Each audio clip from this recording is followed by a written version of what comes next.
Olá, retornamos em Conexão Legal. Hoje estamos inaugurando em nosso programa uma nova fase. Uma fase em que você de casa irá compartilhar conosco não só os seus problemas, os problemas jurídicos que lhe afligem, mas também pautas e sugestões para o nosso programa.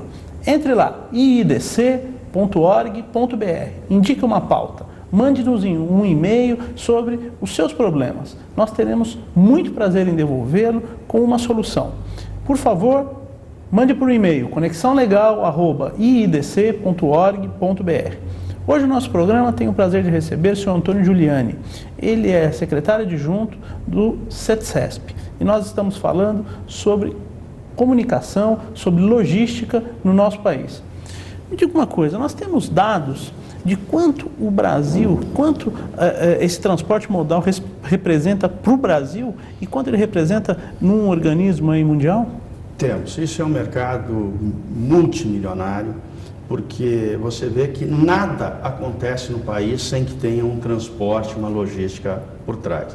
A estimativa no país que tem maior precisão na coleta desses dados, os Estados Unidos, eles gastam 8,2% do PIB, é igual a $1 trilhão por ano com a logística. Só logística, $1 trilhão. Só logística. O Brasil estima-se 12,1% do PIB nacional gasto em transporte de mercadorias, de coisas, de objetos de toda a natureza e de todos os tamanhos. Ou seja, nós estaríamos falando aí de 320 milhões, 320 milhões de reais, né? E os Correios têm 10 bilhões, acho que vão acabar esse ano aí por volta dos 12 bilhões de faturamento, que dá 3% desse total. É uma bela fatia para uma empresa estatal. E esse monopólio, ele foi mantido recentemente o Supremo julgou uma ação direta de inconstitucionalidade com referência aos Correios, não? Na opinião do nosso sindicato, não existe monopólio e desde 1988 não existe mais monopólio. Aliás, o presidente Collor, quando estava na presidência, também interpretou dessa maneira, tanto que revogou o decreto-lei. Os Correios tanto fizeram e tanto brigaram que eles conseguiram impor uma interpretação que onde está manter o serviço postal, vírgula, mantenha-se em regime de exclusividade. Nós temos aí como é que funciona essa coisa no mundo. Os Estados Unidos têm monopólio, né? E então, se os Estados Unidos têm monopólio da correspondência, da carta, né? Ele tem a obrigação de levar a carta, mas ele teria a obrigação de levar a carta na urgência que eu preciso. Então, o próprio governo americano, ele reformou a legislação e falou, não, é o seguinte, se a carta tiver urgência, você bota no envelope de encomenda expressa e não é mais monopólio. Ele se retirou desta atividade. O Canadá é um dos poucos países que mantém hoje um monopólio um pouquinho mais robusto. A Europa inteira, ela convencionou através da União Europeia que até 2012 não pode ter mais nenhuma espécie de monopólio. Até 2010 já tem praticamente uma finalização e o fato importante é que a maioria dos países se anteciparam e os maiores monopólios, que era o Correio inglês, Correio alemão, eles já são privatizados, já estão competindo com as empresas privadas e não se fala mais de monopólio na Europa. Porque o grande problema é que essa questão de monopólio, principalmente no Brasil, que tem um tamanho continental, é um pouco equivocada. Principalmente no sentido em que, ao que pese o Correio, está em praticamente todo o Brasil, acho que com poucas exceções, mas é impossível que uma empresa só administre um volume como o tamanho do Brasil, não? Os Correios, primeiro, vamos entender que o Correio é muito bom para o Brasil, né? A instituição Correio é uma boa instituição.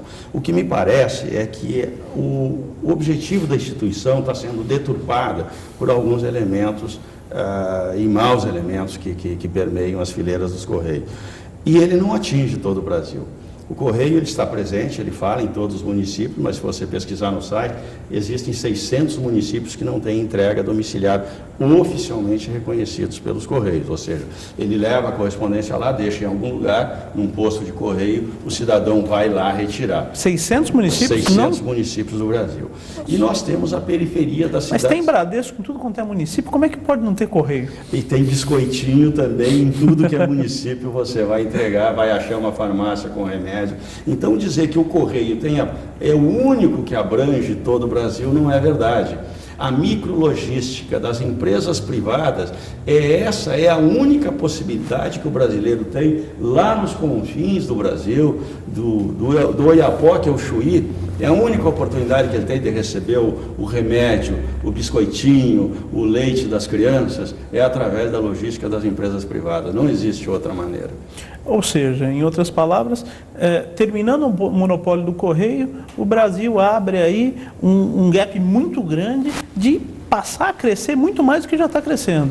O mais irônico de tudo isso é que não precisa, nós não temos nada contra os Correios. O problema é que os Correios, ele vem inibir hoje o crescimento brasileiro, ele é inibidor de empregos, da agilidade da logística, porque ele é mais um mega órgão em cima das empresas, usando a Polícia Federal e o Judiciário, tentando inibir, porque se a empresa estiver transportando um pedaço de papel, né, ela pode ser acusada de estar quebrando esse pretenso monopólio.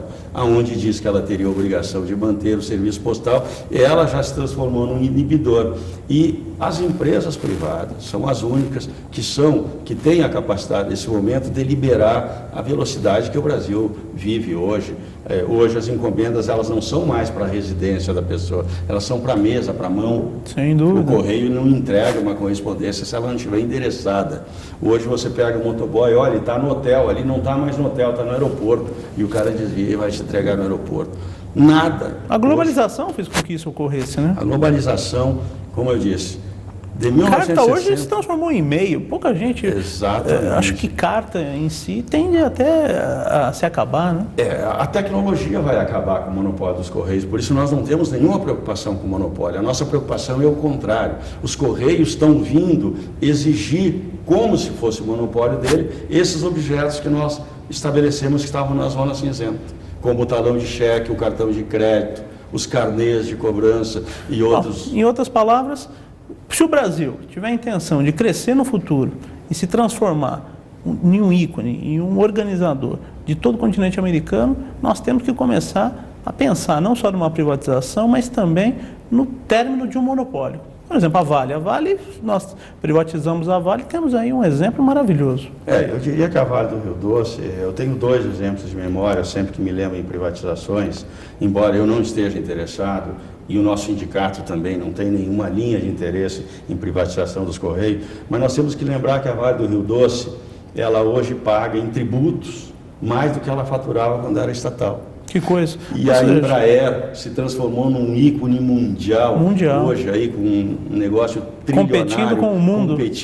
Com empresas do mundo inteiro. Com o mundo inteiro. Senhor Antônio Giuliani, muito obrigado pela presença do senhor. Infelizmente nosso tempo acabou. Um prazer. Mas o senhor já está convidado para um próximo programa aí, para nós explicarmos melhor para o pessoal de casa como e por que o monopólio do correio é importante ou não para a sociedade, porque nós criamos aqui um debate agora, não é isso? Muito bem. Mas muito obrigado.